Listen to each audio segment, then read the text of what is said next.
ish Yeah. of the Garden Report. Christmas Happy Eve, holiday. otherwise known as one of my best friend Andy Gregory's birthday. Oh, Happy cool. birthday, Shout out Andy! Andy Gregory. Shout out Andy Gregory. Andy, Give it up. I love guys with two first names, and none more than Andy. Did you call him Greg's? Gregor, Gregsy? Sir Gregor Clegane. Yeah. All So right, cool. anyway, Bobby Manning at the Garden. Happy birthday to everybody else. I can't jump the gun on the big birthday, but happy birthday to everybody else Yeah. today. The rest of it. We got an important one in a couple of days. Okay, yeah, we do. So let's get to the game. We're gonna race through quick. It's Christmas Eve tomorrow. People have travel issues. Bobby's gonna try to survive an ice storm getting home. Yeah. So Bobby's on the train tonight. A little train life, dude. Yeah. The commuter rail, can't beat it. I'm not gonna say which one you are. I don't want you to get hounded, but Yeah. So I want to say, one of the things tonight was 2-point success. But they still shot 46 threes. So, right? they shot. A lot of 46 threes, but a lot of shots at the rim too. A lot of transition. But they got more buckets at the Good rim. balance. They attempted a ton of threes, but they got more buckets at the rim. You could tell right out of the gate. Again, you could see these games where they have like a plan. And again, welcome in everybody, Garden Report. We love you. What's going on? Welcome in. We started this one kind of quick. I think people are scrambling. We started right now. quick, but you saw right out of the gate just the first possession or two. Just kind of what they wanted to do. They got a couple paint touches, and for right out of the gate, they worked it into Horford in the post. Tatum cuts back door, goes in. Attempted slam, doesn't get it, gets to the free throw line. You could tell there was a little bit of a urgency to try to be a little bit more aggressive. The ball was moving. They just couldn't hit anything. So even though they were trying to play the style of basketball that they were in the first 2 months of the year, it wasn't effective because they still couldn't shoot. And then it kind of turned around, Bobby. What'd you see in the second half that kind of like jump-started them? Some good pace. And Marcus Smart, I think his return in many ways is the story of this game. Jaylen Brown, great in the second half too, aggressive. But those outlet passes in the fourth. Yeah. Some of his defensive activity early, forcing turnovers and just connecting with guys on cuts, setting up sets. He was great in this one. Only shoots 5 times. Thought he had a lot of good driving kicks in this game. They just got back on track. And was it a great game? No. I think it was a good game. They had a lot of trouble in the first half. Gave up a handful of leads after they played some good stretches of minutes. But to blow it open late and look like the Celtics again for a quarter and a half is what you needed tonight. And you'll take it. And I think a ton of guys had good games. The defense was excellent, I think, for probably 70% of this game.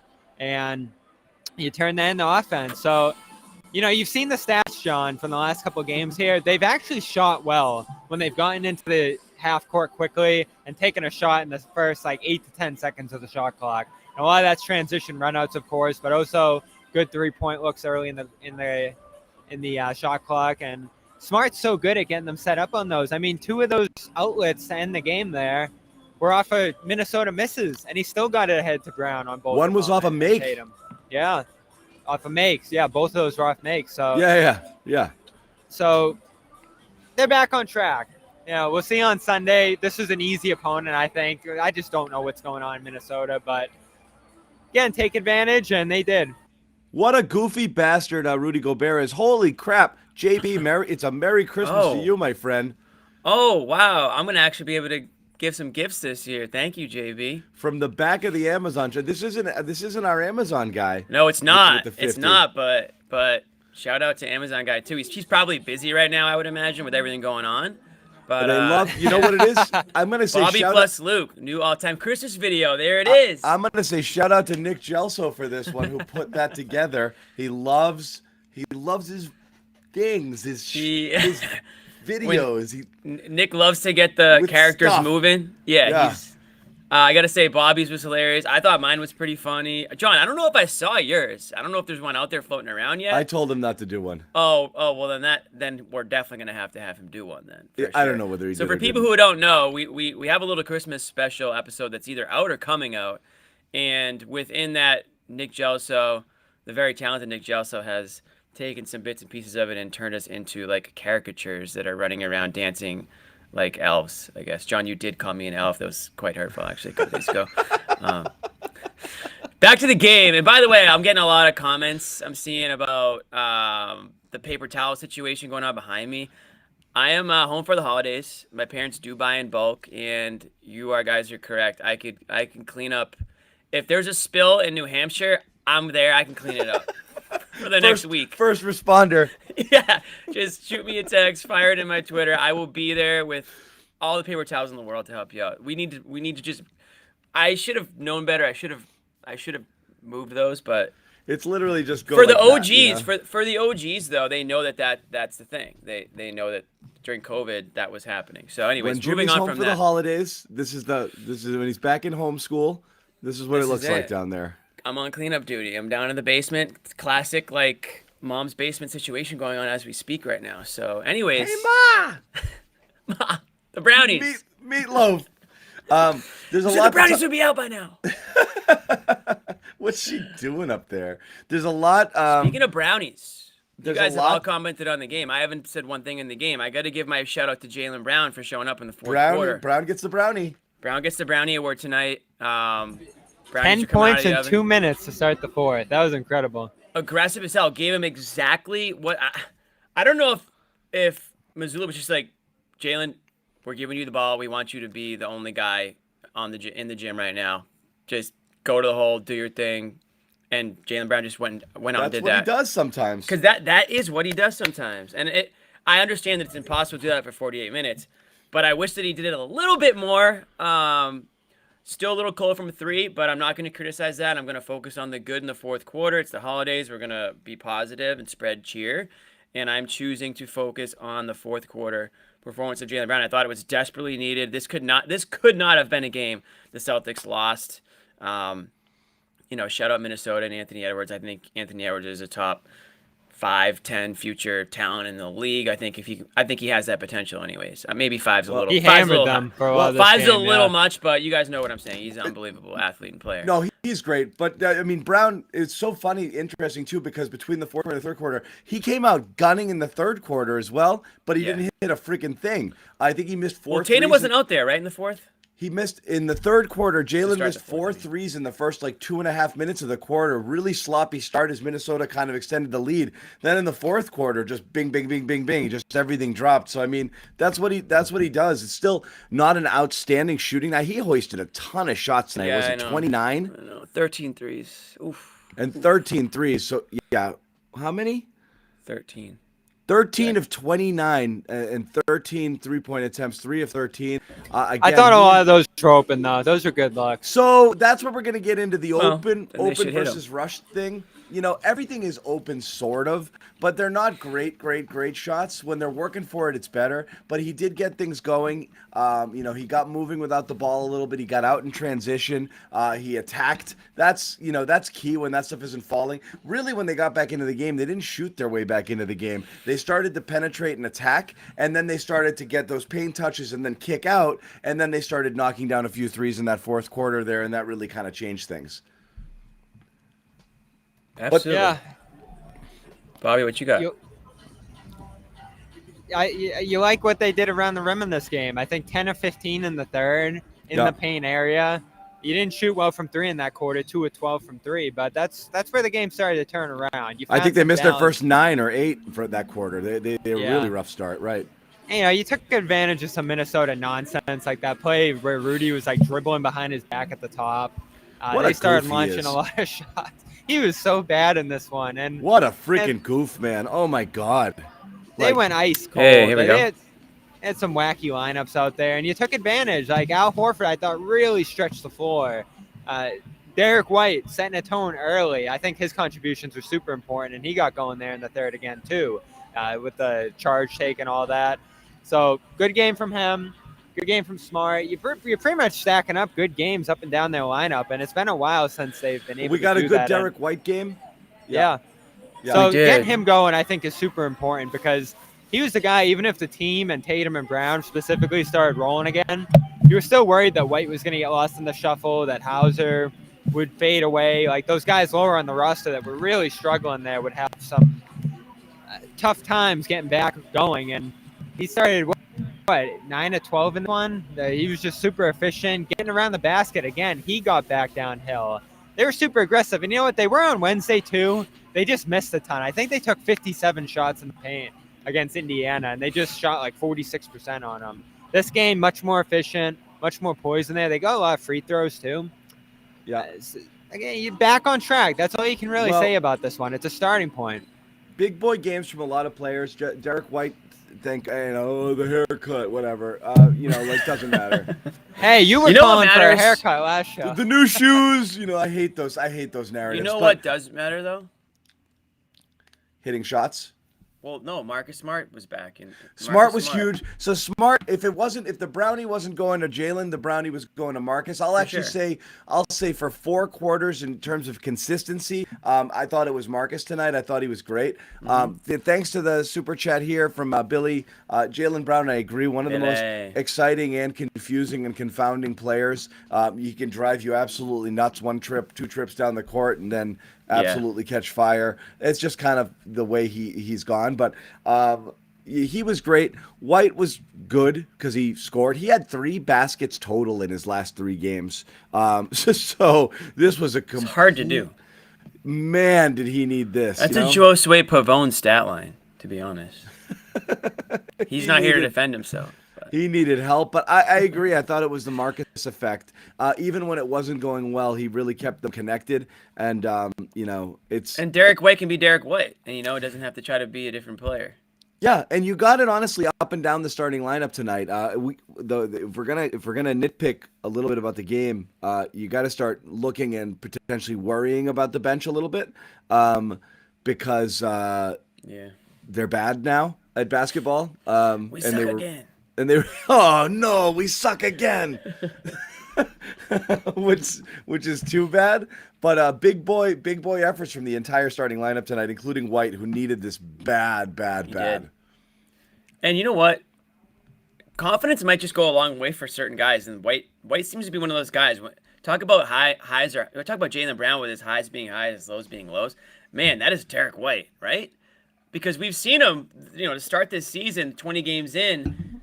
We're about to crown Derek White the, first team all offense and first team all defense, I think, at one point. And then, like you said, John, I think he had, what did you say, 1 basket in the last 3 games. And really, you can go a lot further back than 3 games to describe how much he's been struggling. But credit to him, this is a night where he was able to sort of look a lot more comfortable out there, play within himself. And again, I don't know if a lot of that had to do with the fact that Smart was back and White kind of slides back into maybe a more natural role for himself.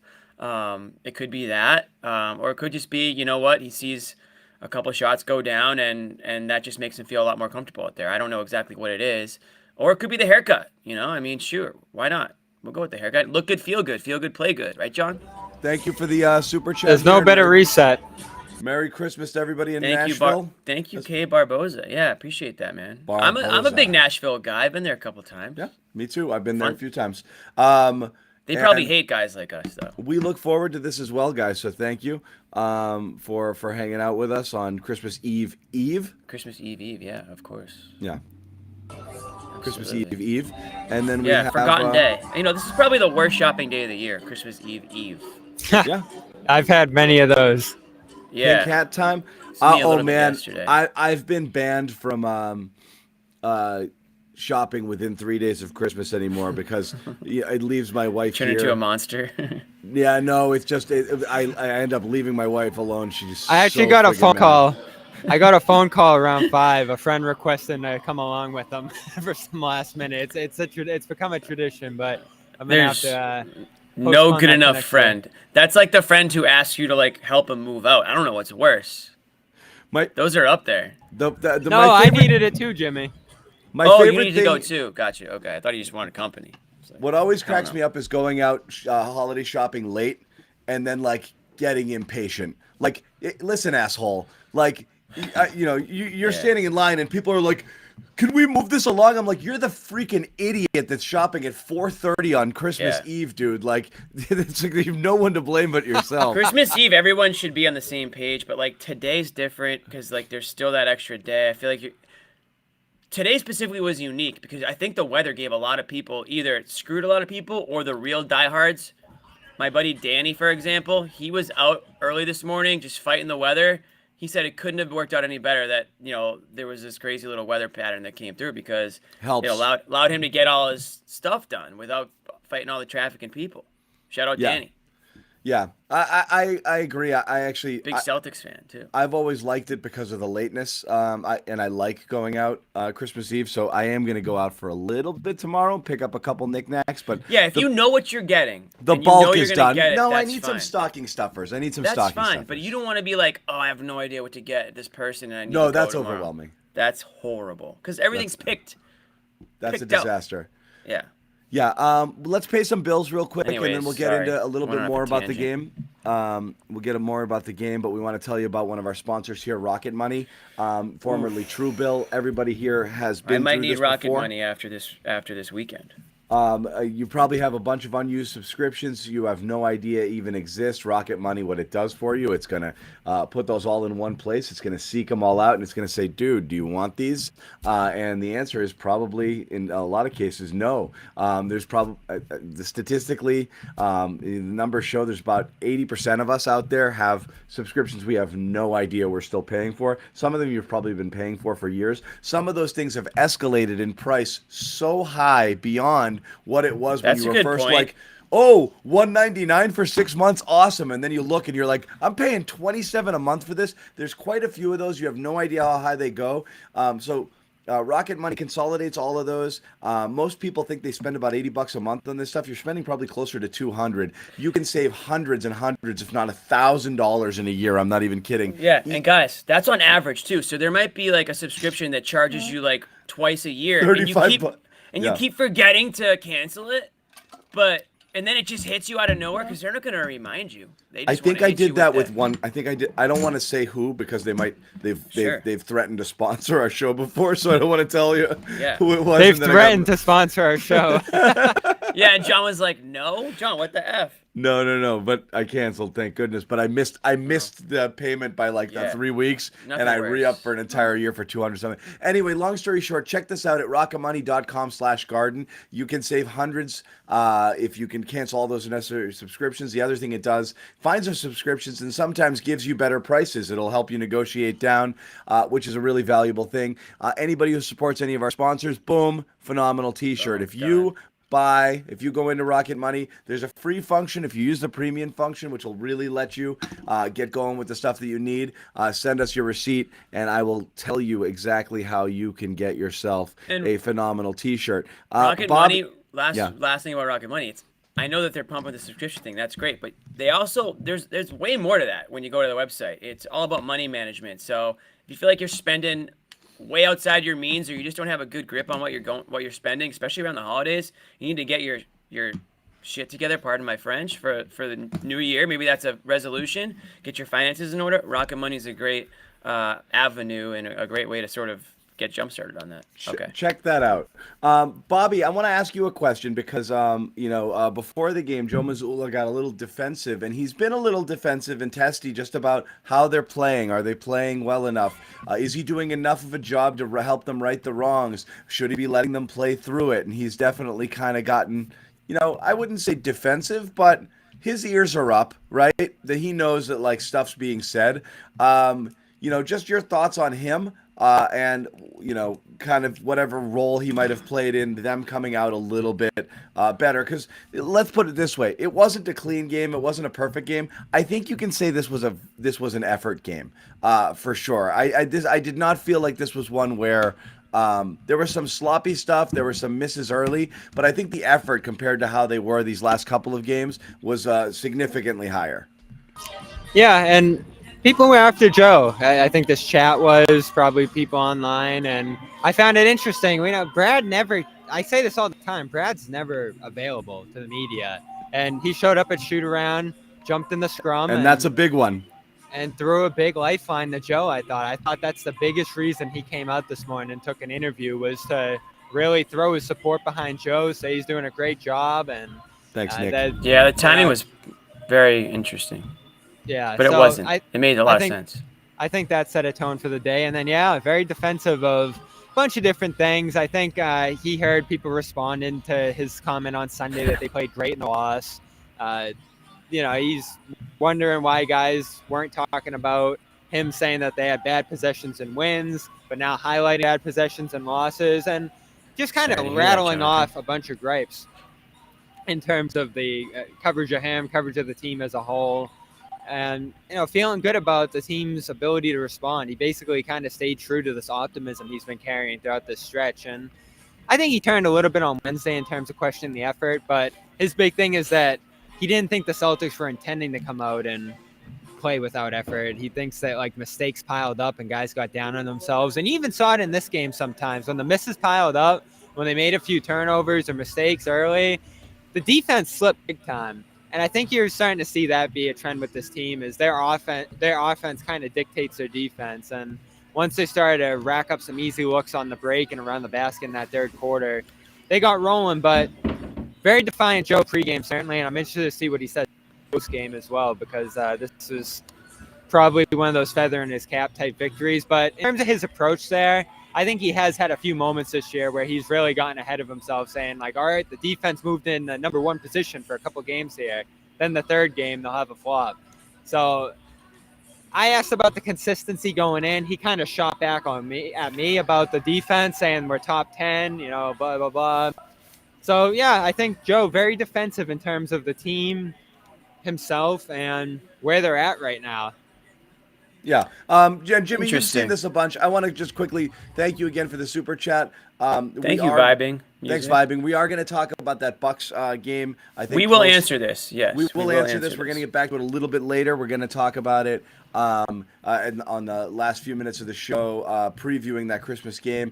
Bucks, of course, as many of you know, lost to the surging Nets. If we do season-ending apology cam, which I think we are going to do, I'm thinking of doing a Day of Atonement show. That's going to be one for Bobby for sure. The Nets actually look real these days, which is interesting. But Jimmy, we've seen this in sports a million times, right? Like the GM, it doesn't matter what sport, the coach is catching heat. And the GM just makes himself available, whether they just show up to practice or sometimes. Sometimes Brad will do the whip around interview, like, "Hey, Globe, do you guys want to talk to me? All of a sudden the Globe hey, Athletic, do you guys want to talk? We're making Brad available. Oh, really? For me? No." It was very surprising.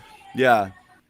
Yeah. I mean, and I wonder, and Bobby, you mentioned how Mazzulla was a little surly, maybe, if that's the word. I wonder if what he felt about Brad needing to maybe come down and speak, and if he thought that maybe that was annoying to him. Maybe he feels like, that he doesn't want to feel like the GM has to go defend him and vouch for him and commend him and stick up for him. You know what I memean? I don't know if any of that's true, but I'm wondering if any of those two things are connected. But as John said, it's not strange at all, and actually it's expected. I think it would have been a lot weirder if we didn't hear from Brad. He's twisting in the wind for a while. It starts to become, it's like, why aren't you covering him? Is there a problem? And Danny would do that for Brad, right, John? Well, everybody does it for everybody. And Jim, what Jimmy just said is 1,000% right. When they don't do it, you're like, wow, he must not have their back.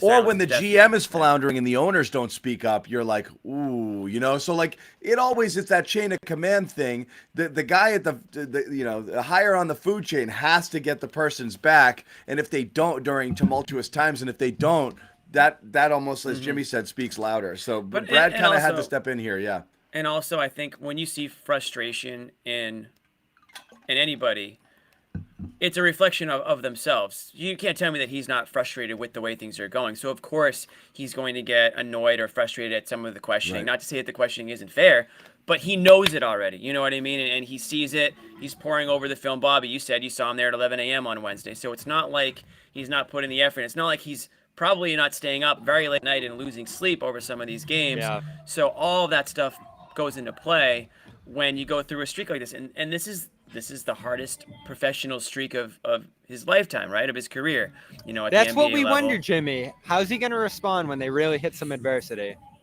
Sure, and I think we're seeing it, and it's not going to be perfect, and there's going to, like anything in life, there's going to be things that you say or the way you say something that maybe in the heat of the moment you wish maybe you could have said it differently or not said it at all. And I'm not saying that it rose to that level, but you're being tasked with answering a line of questioning, under the gun, and sometimes your emotions can get the best of you. But credit to them tonight. The players showed up for him. Like I said, obviously earlier, Jaylen Brown had a really strong second half to this game. Tatum gave you 30. Obviously, he wasn't the star of this game. Smart's return, Al Horford was big. So guys responded. Derek White, we mentioned him already. And I think, this was exactly the type. And again, this isn't a top 5 win. And I know they didn't even play great for long stretches. People keep saying that in the chat. But at the end of the day, the result is a win. And you go into a big, big game on Christmas Day on a positive note. You don't have to answer questions after the game.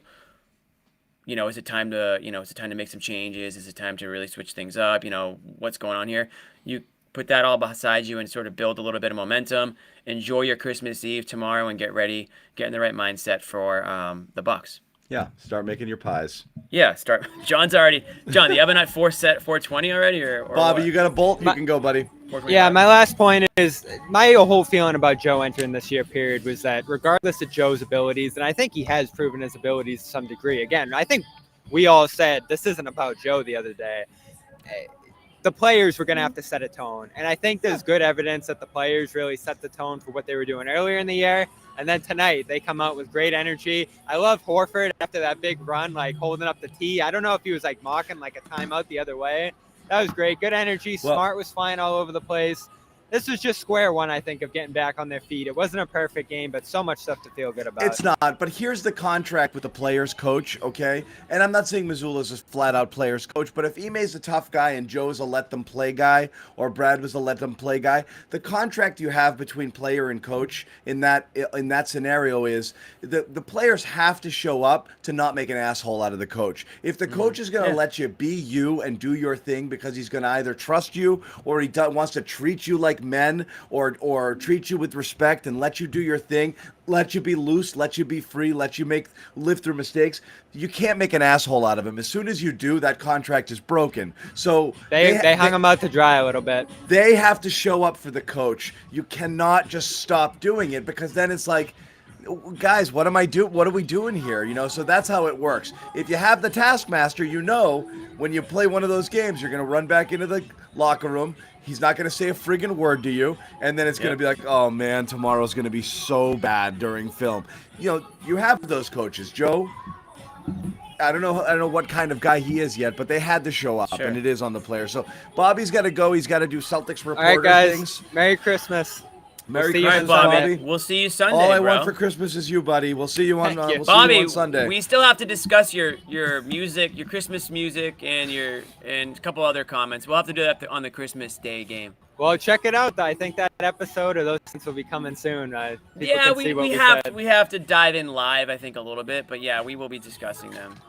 Yeah. Bye, guys. See you, buddy. Peace.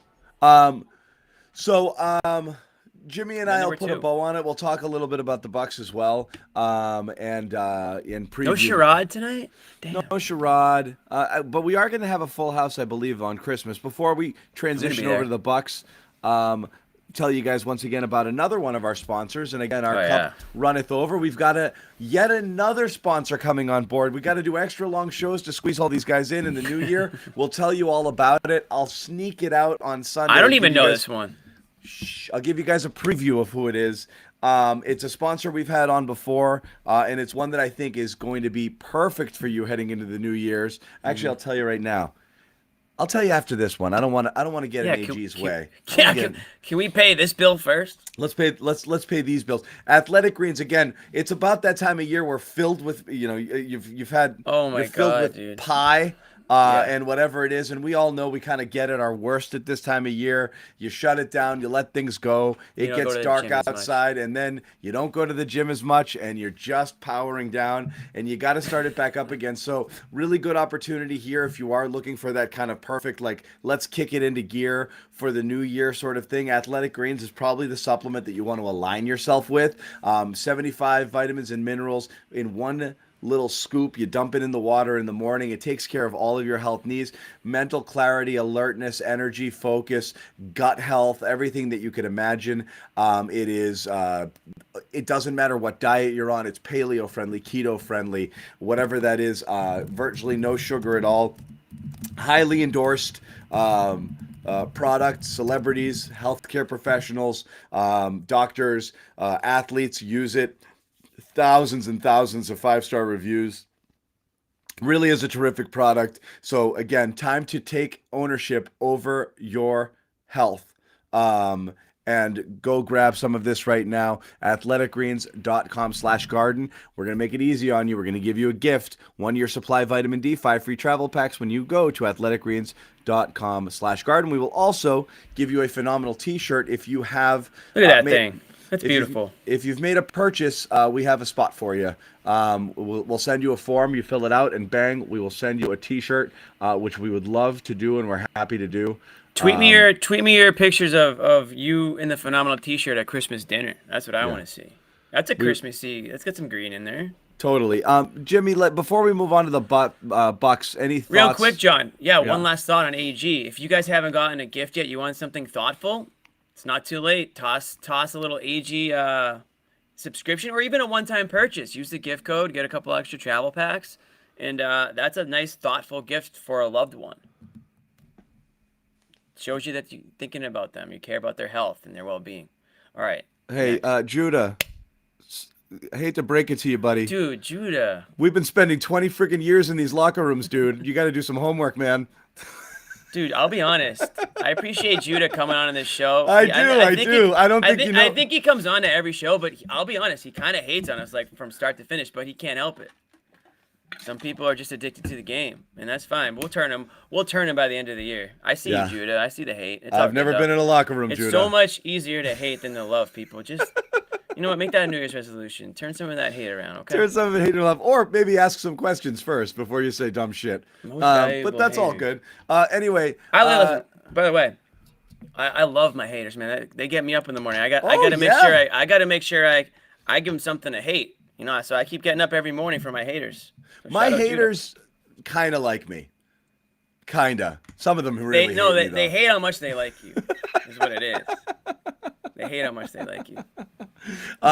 So any thoughts on, and Judah, we're just busting balls here, but we've covered a lot of sports, my man. We person, like Judah. We like anyone who watches. Anybody who watches, we're all family here. But yeah, John's been in more locker rooms than I would say all the Boston reporters combined, probably, that are currently covering sports. You know, age 35 and younger. Judah, I have athletic greens, man. Where is it? Judah, just look at this guy. Look at him. He's literally a walking, talking athletic green. I have it. Paint his face green. Here. He's literally an athletic green. I have it. I have it at my place. Unfortunately, I'm not at my place right now. We didn't. That's what the travel packs are for. We'll send them to you. Yeah, I only got 5. All right. So Jimmy, I mentioned it a little bit. I don't want to harp on it, but the bench really has turned into a pumpkin here. And that's a little worrisome. Grant was Hauser, man. Hauser is look. This is what's scary about Hauser right now, because like I said, we said this before. He's in like Peyton Pritchard land. He comes out, and if his first 3 goes, he might get a few minutes, and if it doesn't, he's done. And he's catching it and just puking it up immediately, and without setting his feet, without anything. It looks like a shot put. His feet aren't set. He's not ready for it. He's just hoping it goes in, and it's not. He lost his mojo, man. He's lost his mojo. And so what happened? He was the first guy off the bench, and he played 7 minutes in his first stint, and then never again. That's not great. It's not great. I mean, it's kind of reminds. Listen, if you have one main job, and that's to one job, shoot from the outside, and score and shoot 3-pointers and hit them. So I think you only get so many misses at being a role player. You're not going to be Jason Tatum and just be allowed to just shoot until you finally hit one.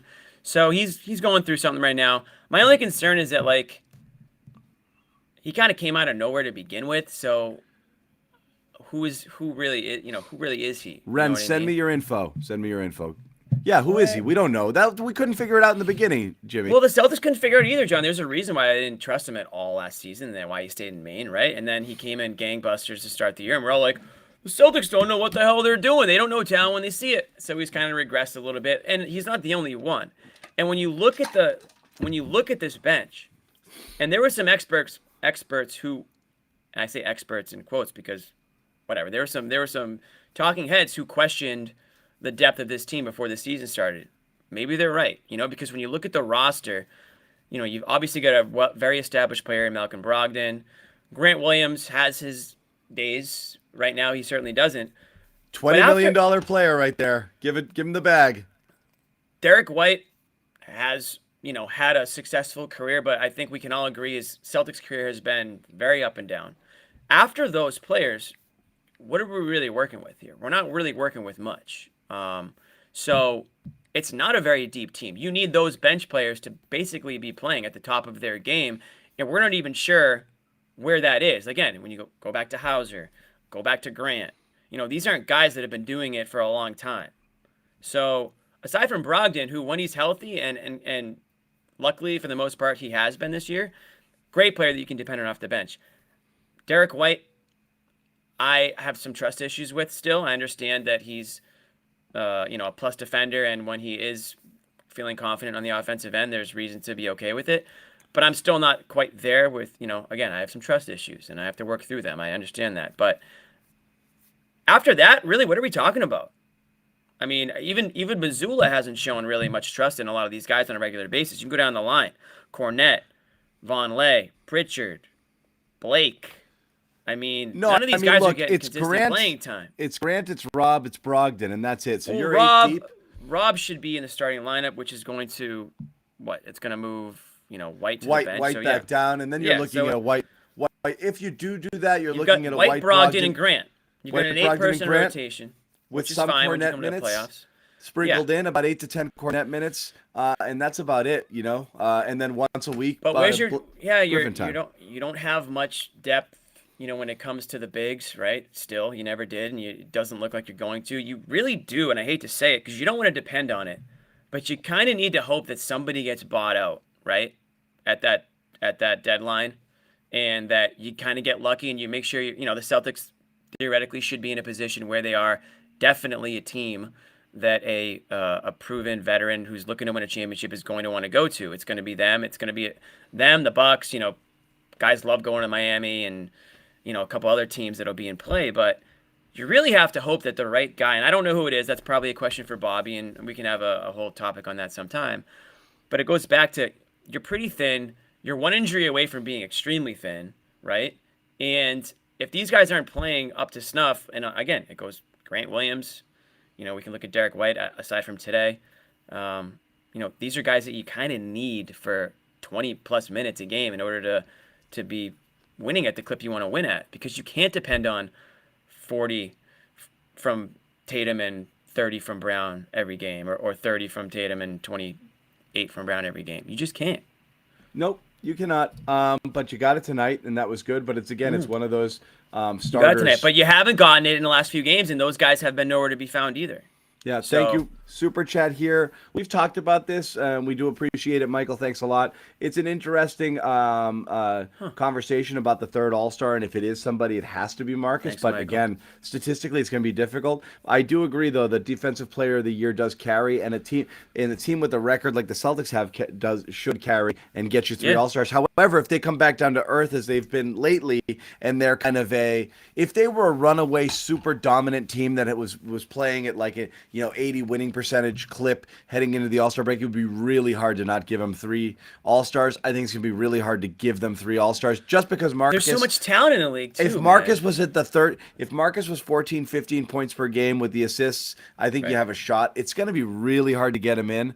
And yeah, you're right. I mean, Artest, the artist formerly known as Ron Artest. World Peace. Chandler, those guys. Yeah, they didn't have... You know what, though? Artest certainly didn't have... Yeah. I think Marcus Smart is collectively our MVP, and I think we get his worth. I think Marcus Smart gets it. He might get it. Marcus Smart's value to an All-Star game, if you're trying to win it, is probably pretty minimal. But they're not really playing defense. I know that it's like the format's changed and it actually has made it a little bit more fun and competitive, but I don't see him really being in the game at any important part. If it's from a strategic point of view, or if it's from a viewership point of view, I don't know if he's their guy. Again, I know his worth to the Celtics, and I think at this point you're a fool if you've been watching the Celtics for the last however many years since Marcus Smart's been in the league. and you don't understand his worth, and you don't understand why he is so, likable and hashtag winning plays, then you're just not paying attention. But it's not going to always translate. It's not going to ever really translate into statistics when it comes to points and all that stuff. So if you're casual, as they say, you're going to be scratching your head if Marcus Smart makes the All-Star team. We would get it, but I don't think the national audience really wants to. They're going to be like, what? Because he's gonna leave out somebody who's got some like a Garland or somebody who's got from some a team stats. That's not being represented. Exactly. Right. Yeah. So it's the Middleton pick from last year. It's the same exact thing. Middleton's stats were close though. That's the thing. It just, there was probably 2-3 guys statistically that looked like they were better, but you had, coaches and people who vote on it say like, yeah, we do value winning, and you got right. These guys are sacrificing parts of their game. It's like the big three Celtics. I mean, Garnett's, points per game went way down here, but he's having he was. I don't even know if MVP. I don't even know if players would even be willing to do that anymore. And it Right. wasn't even that long ago. It's just the league is so different now. Yeah. So we do want to transition, and Jimmy and I'll kind of wrap it up here when we talk a little bit about the Bucks. Couple nights ago, it was like, oh, Bucks are going to crush them. Bucks are 18, huh? Look at that. Bucks are in a little bit of a bad way right now. Middleton missed tonight's game. We don't know what his status is for Christmas. I hope he plays. Come on. I wanna see They've both lost teams 2 straight. healthy. 3 of 5. They're playing. I mean, they've lost. Let me see. 1, 2, 3, 4 out of their last 7, including losses to the Hornets, to the Rockets. They had that ridiculous one. They got Ingles back. They got croaked by the Grizzlies, and now they've lost to 2 of. So if you're looking at the best teams in the East, supposedly, we thought, Jimmy, a couple weeks ago, we thought it was Celtics, Bucks, and everybody else, right? Now it's Celtics, Bucks, Nets, Cavs, and they're going through the gauntlet right now. They lost to the Cavs a few days ago. They lost to the Nets tonight. And now they've got the Celtics. The Bucks are kind of on one right now, where they're in a little bit of a. They're not in a great place. I'm not sure. They're going through one. They're going through one right now, and so it's not as.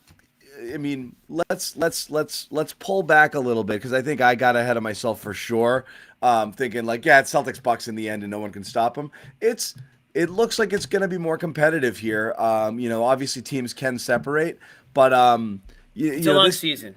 The matchup looks a little different, because a lot of people have been like circling it like.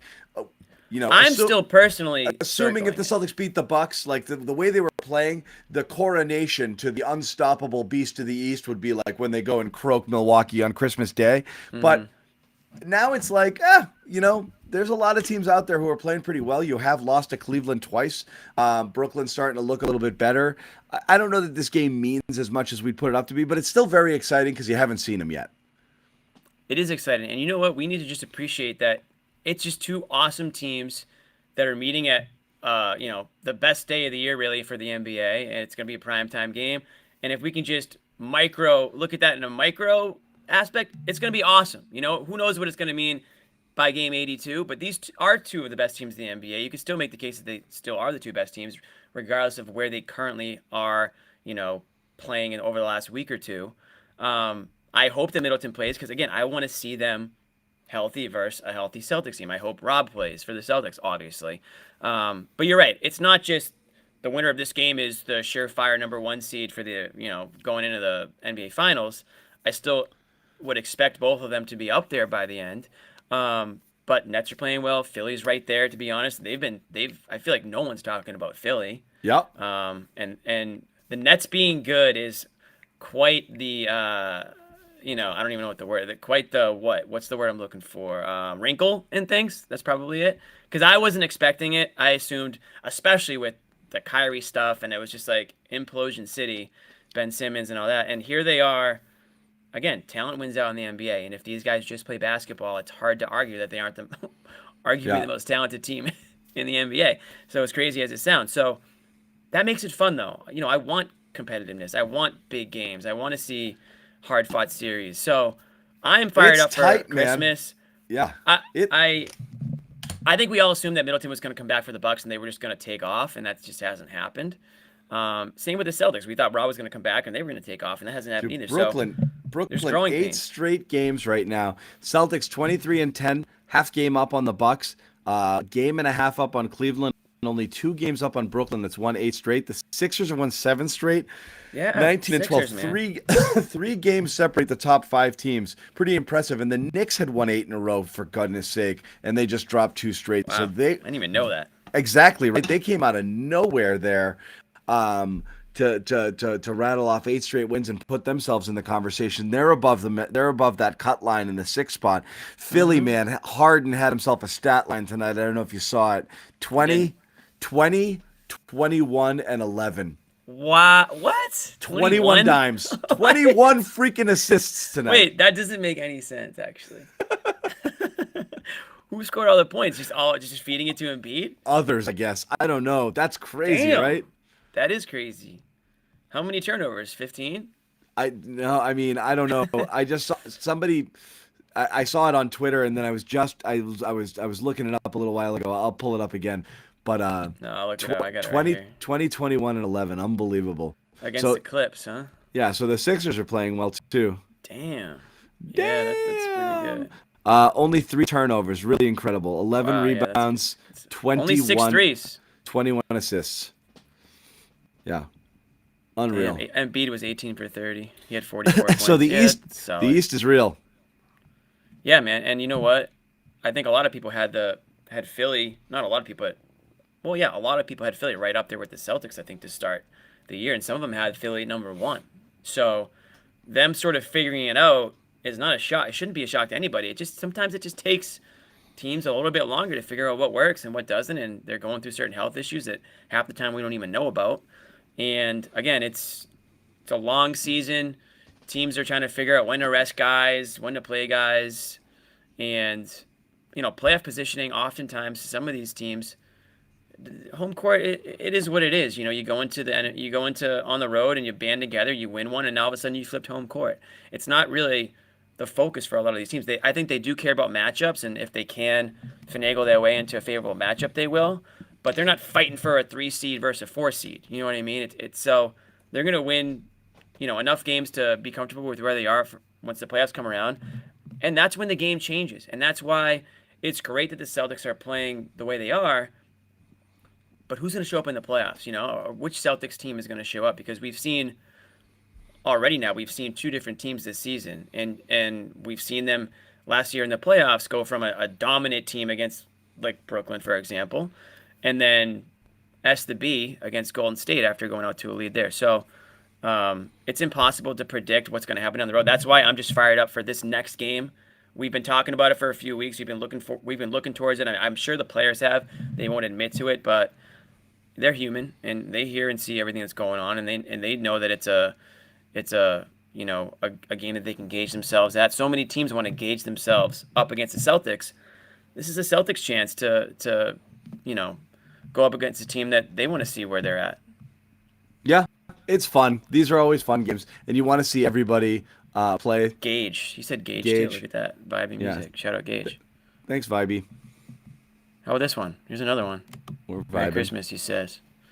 Merry Christmas, guys, and thanks for their great content. Can you remember a time when the Bruins and Celtics both had the best record in their leagues this late in the year? It's been fun. I can't remember, but John, you've been around for what, 60, 70 years? 75 years I've been watching. Yeah, back in 03. I think it was 49 that they were both. I mean, there was a lot less teams in the league, but honestly, like the 88 Bruins, the Celtics were still competitive then, and the 88 Bruins went to the Cup. That was a really good team. 90 Bruins actually had a better overall record. 88 Bruins were a bit, I wouldn't say an underdog, but they weren't a juggernaut. They just had an awesome run in the playoffs.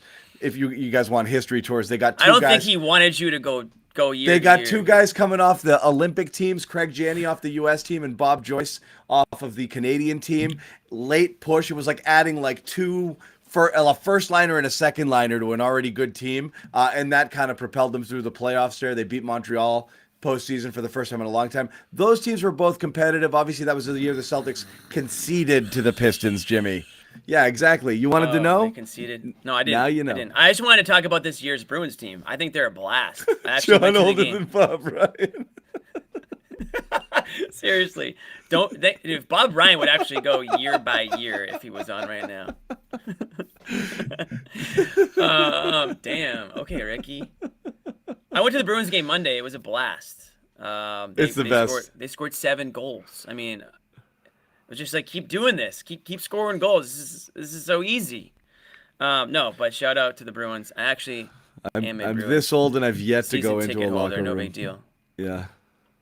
No, Bruins are fun. They won again tonight, 4-3 against the Devils. Yeah, they had a comeback. Was it yesterday? Down 2-0. Bees are buzzing. The Bees are absolutely buzzing. And you know what? You can tell that they're just having a blast. They love they all, and it's, I guess, typical like hockey guys, man. They just get along so well with each other. These guys love playing hockey with one another. I'm sure that they're friends off the ice. I kind of get similar vibes with the Celtics. I think that they genuinely enjoy each other's company, and I think that does go a long way into success. So you can build a healthy culture, and you make it like any workplace. You know, when you work, John, we've had some awesome, times just at NBC or CSN New England, just because it's fun working with the people there. Like it's just fun to go to work, and if you can go to work regardless of what it is and enjoy it, then that makes the experience that much better. It makes production a lot much better too. Yeah. Well, in some cases, other cases you might just screw off the whole time. It's fun to have a fun work environment. I loved hanging out with the web guys over there, and talking to obviously the late great Art Martone, rest in peace, Art. Art, who we lost tragically this year. Jimmy's former boss, a mentor. Yeah, absolutely. I considered him a mentor, even though I wasn't directly in his department. I learned a lot from him. So now he's a baseball. Talk about history. He was a baseball historian. He could literally go year for year on the Red Sox. Him and Sean McAdam would just sit down and just bounce whatever random team off of each other. And they could talk baseball they did talk baseball for hours and hours and hours. That's why I loved Art. I would basically ask, come down and ask him, is it okay for me to think what I think right now? And he'd be like, yeah, I think so. And Art might wake up and feel a certain type of way, and I'd check the website, and it would just be like, all right, this is how we're shaping the news today. And then you guys would probably run with something, and then all of a sudden John Henry's at the podium the next day. I know. I loved it. I would go back and forth with him a ton. A little digression, but honestly, Art, it's absolutely, man. Great guy, deserves to be remembered and recognized. For this super chat again, thanks Vibes here. Merry Christmas. This guy's all over the place. All over the place. Biggest coaching issues contribute to falling back on old habits besides the timeouts. I don't know. We kind of went over this. Jimmy, what do you think? Coaching issues that you think contribute to falling back to old sorry, habits? I lost it. That was an accident. Yeah, I got it right here. No, I don't. Okay, well, I didn't read it. I got it. There it is. Yep.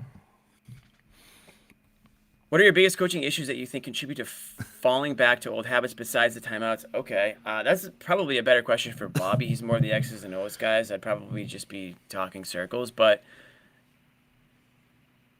I don't know. What do you think? Biggest coaching issues? My thing with coaches, it's more just do they have a feel for the game in the moment? Can they get guys to sort of play for them, and can they get guys to buy in? I don't feel that Mazzulla hasn't done that. I feel like he's been able to do that. I think there is a history there, obviously, because he was an assistant there over last season. So there's a comfortability there for sure, and there's a respect factor. I haven't seen enough out of him to know what type of an X's and O's guy he is. The fact that he's not super into calling timeouts tells me that he doesn't feel necessary to have this Rolodex of ATOs that he wants to run through guys. So maybe that's just a part of his coaching that hasn't really developed to that point yet, or maybe he's just not interested in that side of it. I think he's more of a guy that wants to get the players thinking a certain way, and that's probably partially what he learned under what's his name, the coach that we no longer talk about. Ime, thank you. But I don't know. I don't know if there's a good answer to that. For me, stuff we've talked about here, I just think, and I think Jimmy kind of agrees, I think way too much attention is paid to coaches when things go bad. Such and such has to do this, has to do that. I'll say this, the timeouts is an annoying thing I wish he did differently. because I do think it's a coach's job in game to manage the game, to see what's happening, to kind of feel it. And what do you think, what does your team need in the moment, whether it be a timely substitution or a timely timeout, who's got it, who doesn't have it, being able to come off your rotations because you see something in the game that makes you think differently. Don't be afraid to switch it up just because you had one unit playing in the first half. Don't be afraid to play him in the second. I actually like what he does with his rotations. I think he plays his stars a little too long, but that and the timeouts has nothing to do with them playing like ass for 2 weeks. That's just them playing. So Joe's timeout is not going to make them not play poorly. They just played poorly. So I don't think the habits are Joe. I think I don't either. I think Joe's acknowledging they have to play to their strengths, and their strengths are outside shooting. He looks at the roster like we look at the roster and say, they don't have a bunch of guys that are going to bang down low. They don't have a bunch of guys, aside from like really Jaylen Brown, who's one of the best at it, they're going to be slashers, right? So they're going to live and die by the three. So credit to him for at least leaning into that and realizing that, okay, the shots are falling. We're winning games. When they're not, this is the product that you get, guys. We're not going to be able to just do a 180 and all of a sudden be this paint interior dominant force. They don't have the clientele to make that happen. So I don't have a ton of problems with the coaching staff. I think, especially based on the fact that he was kind of thrust into this, at a moment's notice, I think he's done a pretty commendable job. The question basically wants us to question what we think is wrong without actually I don't think talking about what we actually think is wrong, which to me it does go back to the timeouts. I can't even comment really on some of his X's and O's and play calling out of timeouts because I just don't think we've seen enough and we haven't been put in that situation enough. But Bobby seems to be focusing on his attitude right now when things are going not the way you kind of want them to go. So I am also sort of piggybacking off of that. I want to see how he kind of responds to that, and we're seeing it, I guess. To me, Jimmy, you lose the coach. The only thing, the thing that matters the most, all of that stuff, some of it makes a difference, some of it doesn't. Some of it makes less of a difference than we think it makes, and it doesn't really factor into the overall kind of outcome or team play. I really do think the coach, I put it at 2 to 3%. Like, I just don't think that it's that big a deal. Where I do think where Joe can run into problems, what we don't know, because we don't have a lot of, nobody, even Bobby, who's there all the time, and Sherrod, Josue, we don't have a lot of reporting behind the scenes in terms of how they're responding to him in practices and meetings and X, Y, and Z. When a team, the coach, there's only one thing you really have to worry about with a coach. One, if he's just dumb and just underprepared, not putting the team through the drills, doesn't really understand the game. Like, not dumb, but Steve Nash was not an NBA coach, okay? He was not equipped to do it. He got kind of screwed too, though. It was clear they wanted more from him. They wanted more coaching from him, and he wasn't ready to coach. Right. Okay, Joe Mazzulla coaches them, even if he's not super experienced. He's a guy who prepares like crazy, understands the game, is a super hard worker. He didn't get the job because he's Joe Mazzulla, like Steve Nash may or may not have gotten worker, so it's not a question of whether he gets basketball and coaches them. He totally does. You only run one risk, and that's losing respect to the players or the players tuning you out, or when you have tough times, being able to tell the players, stop playing like an asshole. Ime, being an ex-player, being older than them, having a little bit more gravitas, was able to pull that out. Mazzulla at 34, you wonder, he kind of comes in and he's like, that's what I think. They saw you. Like, let's use an analogy. Like, you work in an office somewhere and somebody is like third in line and all of a sudden they're your boss and you're like, I kind of remember you when you were the guy like who would get my water. That could be a problem, but I don't think that they haven't shown that. I think if they came out struggling, they would have had problems. I think he bought himself a shit ton of goodwill with their early start because the players developed a little trust. Now they just got to not be assholes. That's it. Yeah, I think the Celtics wouldn't have named Mazzulla into this role if they got the impression that the players didn't respect him prior to that happening. I don't think he was just like a guy like making copies, at the printer all day. He's a guy that really they took a liking to and they respected. Now I had a second to think about it. My only other gripe would be probably, I think there's been times, and again, this might go back to timeouts a little bit too, because he could have theoretically called the timeout and done this, but like sometimes when things aren't going the way you want them to go, I know we just criticized the bench, but like try somebody else. There was a game, I forget who it was against. he just tossed in like Pritchard and Cornette, and those guys completely changed the game in the second half. They provided a crap load of energy, and the Celtics ended up coming back and winning that game. I feel like that doesn't happen a lot. Like, he's pretty much ride or die with whoever the guys are that he's already thought of going in ahead of time. He doesn't go to Pritchard a lot in situations where maybe they need a spark. There are situations, again, I know maybe I'm wrong, but like there were times where like toss Von Lay out there. Maybe like he could just provide some sort of physicality down low. I know Blake is a little bit limited in the amount of minutes and games he can play in a row, but again, this is your bench, and I feel like there are times where just go to them a little bit more, or make a change with the 5 that are out there, whether it's putting Brogdon in for a little bit more time than I think Brogdon gets at time. I think Brogdon should play more minutes. So Brogdon did not get a ton tonight at all. No, and I don't know why I'm solo right now, but I just did it. I thought it would be fun. Oh, okay. Well, sometimes I like to change graphics too. Well, I was like kind of towards the end of my point, but I think that would be my biggest gripe aside from timeouts is playing time for certain guys and not being scared to make an in-game change to maybe one way you were thinking when it comes to players. Yeah. Addressing this one again, vibes is just friggin'. I'm almost afraid to like shut it down because yeah, we'll keep it going. Just keep it going here, but shooting threes at a high clip when they're not falling, have an issue with them not attacking the paint. Yes, look, the coach can do that, and I think he does do that. I don't think he's watching them shoot a shit ton of threes and then saying after, guys, let's get back to what we were doing before, attack the paint. But when you're out there, you're in a fight. You're just going to kind of do what you do, and sometimes you just lapse into bad habits. I think the three-point shooting stuff, the way that it went, and again, the regression to the mean being this, like them crashing so hard after being so high is really, that disparity is what got you. But, I mean, this is like anything in life. If you do something and you experience success, like I play poker, sometimes you're just on one of those streaks where you feel like you're catching everything, you're just flopping, a set almost every single hand, or you're catching stuff on the turn or the river. So you start to get cocky, and then all of a sudden you stay in with the exact same hands, and then 5, 6, 7 straight games, you're like, Jesus, I'm not hitting anything anymore. It just happens. You start to get cocky, you play a little loose, you get away from what was working from you, you get away from your fundamentals, and that's what it was. So the Celtics were just so used to just almost every three that they took. If half of them are going in, they all seem like good shots, but they stopped working for them a little bit. So again, I thought they worked for some of them a little bit more tonight than they had in the past, but it's just bad. You get into bad habits. It is what it is. Facts. I got PTSD for a second. Yeah.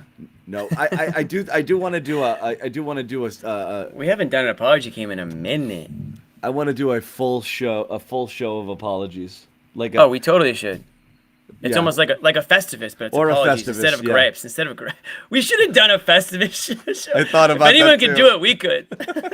Would it be gripes with one another? Well, we could do one of those too, but it would be probably gripes with the Celtics, gripes or the with NBA the in general, just the world in general. Maybe we could go on all day with it, but yeah, no doubt Christmas. about it. Yes. Vibes, come on, man. I'm gonna shut it down because I want you to keep I want you to keep your money. Hey, shout out Vibes, man. We appreciate it, but also we appreciate everybody who watches. We appreciate all of you. We And didn't again, get to we didn't post a lot of them, but I do see as many of them as I can see. Sometimes they're just coming rapid fire. I can't catch up to them, but yeah. I should have commented on regression to the mean long ago. Atonement hour is exactly what I was thinking because I have a few things I want to atone for sure.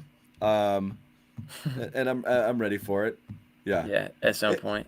And it is, I agree, Andy. Fun chat tonight. Everyone's in a good. Yeah, we're all in better moods after a win. Yeah, and we get it. It's one win, and people always. And I just saw a comment. It's like these guys always overreact to the losses. It's like I think we're properly reacting after losses and after wins. I mean, I don't know. Like, what are we? We're just going by what we see. Same when we criticize players. We're going off of what we see. We're not hating. We're just going off of what we see, and we'll praise the players too. So, same after a win and a loss. Yeah, we'll criticize the hell out of them after a loss, but it wouldn't be fair if we didn't praise them after a win. And this wasn't even a great win. But anyone who's been on a team, a win is a win. You get into the locker room, you walk off the court after a win, you don't really care how you got it. You don't care who it's against. You got the job done. You move on to the next one. You have a little momentum. So, That's all you can ask for. And again, big game coming up on Sunday. Yep. Everyone's gonna be fired up. Everyone's gonna be, hopefully you got what you wanted under the Christmas tree, and all the vibes are good going in the game. Yeah. I'm glad that they don't play tomorrow. I think Tatum would have missed the game, wrapping gifts for Deuce. Yeah. So Right. luckily they got an extra day. The 26th is off, day after Christmas off. Yeah. So, Yeah. So yeah. So anyway, we're good. We do appreciate We do appreciate all of you. We appreciate this comment and comments like this, and we appreciate you guys being generally cheerful tonight, and spreading it some must kind of thank you, Rad Dog. Must good be the vibes. Christmas spirit. Good vibes, spreading some Christmas spirit as we do head into Christmas. We are going to shut it down and let you guys get to whatever it is you need to get to, because tomorrow's a busy day of shopping for some of us. Yeah. You're probably driving to one family member to another. You got to finish your Christmas shopping. You got to do some cooking. John's probably got 3 pies in the oven tomorrow. I bit off more than I could chew. I always say I'm going to keep it simple, and I went too far. Again. You kind of have don't you kind of have to recover from the Thanksgiving gate pie that we had? It worked out well. Yeah. Yeah. Yeah. It worked out well. Like I said, Laura recanted. She her did, statement. but the damage was already done at that point. It hurt. It hurt. It was like, Yeah. You ever see the Chevy Chase Comedy Central roast? I don't know, probably not. Oh God, it's epic, because he thought he was going to be surrounded by friends. There was a bunch of people who didn't know him, and they just basically told him how unfunny he was and what an asshole. And when he got up to deliver his normally your roast at the very end, he just goes, "Well, that hurt." Yeah. So the pie thing It's all hurt. kind of true. It's true. The pie thing hurt. The pie thing hurt. No, I got a lot. I got a lot to do. Yeah, we all do. But you know what? Let's not forget Luis, the true spirit of Christmas is not gift giving or pie making. It is actually. How about it's Luis gift receiving. remembering my wife's name? Yes. No, you just said it. Did I? Okay, I thought you I was did, like, that's a good catch. That would be creepy. She didn't take it back. She was overruled by massive forces. Her brother, who's a big foodie, was like, "What are you talking about? That pie was awesome." So, Well, to be honest, and she's John, like, it's fine. You know what the issue she's she like, had? it's fine. And she pulled you off the floor as you were crying. She's like, no, it's fine. I actually really did like it, John. I was wrong. Stop talking pies. Yeah. Like, no, she took it back. She saw me about to jump out the window, and she took it back. That the meme with the guy drinking the Clorox, and trying to throw himself off the. Yeah. That was me. He's joking. But when you say you hate the pie. That was me after the pie. Yeah. Yeah. That was good. Yeah. No. We're No moving on pie. from the We're doing pumpkin cheesecake pie. squares. Okay, so you took a pie and you cut it into squares. Pumpkin cheesecake, squares, because we got to share. Is cheesecake a pie? No, we got to share. Is it a cake? I don't know. It's a tough one. I would say cheesecake is a pie. I would say a hot dog is a sandwich. Yep. And Sorry. we're doing brownies with little candy cane kind of peppermint crumbles. Oh, okay. A little candy cane Yeah, little crunch, like brownie crunch sort of thing. Yeah. little candy cane bay. I hate mint, but the family likes it. I think mint's for brushing teeth. I don't put it in my desserts, but I like mint chip ice cream actually, believe it or not. doing it for everybody else. Well, now we know what to do to keep you away from everyone's food. Just sprint the little peppermint on there. It's a 2-meal day. That's the downside with Christmas, because I do brunch with a frittata and French toast and a berry compote and and then we eat again. And What's the downside? That it's not 3 meals? No, because I got to prep 2, and then the second one is short ribs and blah blah blah and a bunch, and then it's a protein course. It's a friggin' Dude, long you know, day. really, there's gonna be thousands of people that are watching this that are not gonna have 2 awesome meals on Christmas. You're yeah, it sucks, man. I'm gonna have this amazing But brunch I gotta and this make 'em. huge dinner. That's I gotta true, make you're it. You're that type of guy who loves to make it so he can complain about making it. Yes you and love no. making it. I love making it, but I always overextend it, and then I Okay. then I You're a people freak. pleaser. Then I freak. Then I stress because I'm like, ooh, one more thing. This would be great. Let's add this. Just sitting in there trying to get it done. But that's you. You kind of need that. That's like you need to be stressed.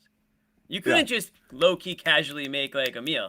That's you need how to be like, oh shoot, you know what? Now I'm gonna like make a rack of lamb. I think I have time. And then it's like now you're stressed. 4 short ribs all day. Yeah, just screaming to my short order cooks. Hey, empanadas are sweating. Empanadas are sweating.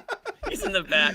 86 cauliflower mash. Your kids are like running around like trying to help you out. They're 4 years old. They're Luis, I'll tell you this. Will I be on Phantom Gourmet? No. But one of my early jobs was as a producer on Phantom Gourmet, believe it or not. No kidding. Yep. What happened? I was that just doing a doing stepping stone, or did you get caught like eating the ingredients? No, I was just as a side hustle. I was doing the hidden jewel each week. So sometimes I would go on the shoots and we'd work it out and I'd kind of You're produce kind of it, the Phantom. and then I would edit them. Yeah. You're almost like you might be the Phantom in all this. It was fun. Interesting. It was fun. Huh. I love that. We do food all day. Who won, fellas? Yeah. Who won? Oh, who's winning? It's like that Zoolander. Who's winning the match? Or who is winning the match? Hey, wow! I got something positive out of Judah. Look at that! I knew it was gonna happen. Me and you, Judah. You turned him. We're so much more similar than you ever imagined. I knew I didn't like him. Me and him are just gonna be. One day you're gonna walk in on us. We're gonna just be eating mint chip, not like out of the same carton. We're just gonna have our own. But I will say Oreo mint is better than mint chip, if I'm gonna eat it. But I don't like either. Well, that just means you like Oreos more than chocolate chips, then. I think so. So you'd rather eat an Oreo cookie over a chocolate chip cookie, probably. No, just the chip. The chip. Okay, so you like chocolate chip over Oreo? Are you a double stuff guy or are you a regular Oreo guy? I don't think I've eaten an Oreo in about 30 years. Do people still eat those? I mean, yeah, they're who aren't 10 years old. I gotta go. Yeah, dude. I'll. You kidding me? If somebody's like, "You want Oreo?" I'm gonna accept that offer. Thank you, Andy. No mint in anything. What about toothpaste? That's it. Mint for gum and toothpaste, not in desserts, guys. What's wrong with everybody? It's not like mint is not in every dessert, but like sometimes you just mix it up, and it's not. Whatever. I understand. I get it. I get why people wouldn't love it, but there's something about mint chip.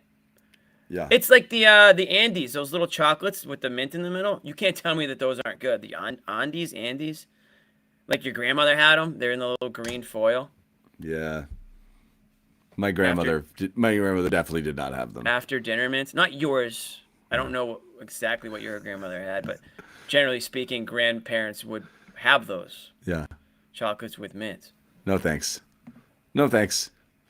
I'll pass. I mean, I don't want to like die on that hill. I mean, I like mint chip. That's pretty much it. But going back to my Oreo take real quick, I'm a regular Oreo guy. I think double stuff is gross. It's too much. I don't need all that in the middle. So I'll tell you this: the problem, people have Oreos wrong. You don't want more stuffing; you want less. The filling is the worst part. The cookie's the best part. It's not even close. Right, Oreo is the cracker part. The double stuff is disgusting. The filling is disgusting. You actually want to minimize that. Now they have thin ones. That's even better. Thin ones are great. I'm wondering if they're just going to do Oreo chips someday, and they don't even have the filling. I bet you there's people out there that would buy it. You can't tell me that people don't just want to eat the cookie part of it. Well, on a separate topic, I've never understood why some company hasn't come out and just created mac and cheese powder and just sold that and not made you buy some shitty 6-ounce, box of pasta and you could just make it with any pasta. But anyway, I digress. That's actually not a bad thought. Why don't we just... Well, now Garden Report cheese sauce. Yeah. Now it's out there for everyone to steal, but I think that's actually $1 billion idea, to be completely honest. Craft powder. Yeah, mint is terrible. No free ads, but I think we all know what you were talking about. Yeah. Anyway, thanks, guys. We're wrapping it up. Mint mac and cheese. B. Something to think about. A little sprinkle.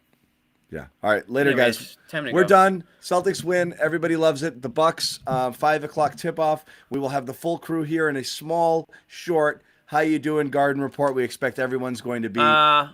Depends. If they win, it might go a little bit longer. We might get into some stuff. If they lose, it's going to be very short. It could, but we are looking. Bring your eggnog, bring whatever it is you like to sip on Christmas. Drinks are allowed. We'll have some fun. We'll definitely have some fun. And a Merry Christmas to everybody until we meet again. Christmas kind of night, I guess it'll be, right? We will see you guys Christmas night.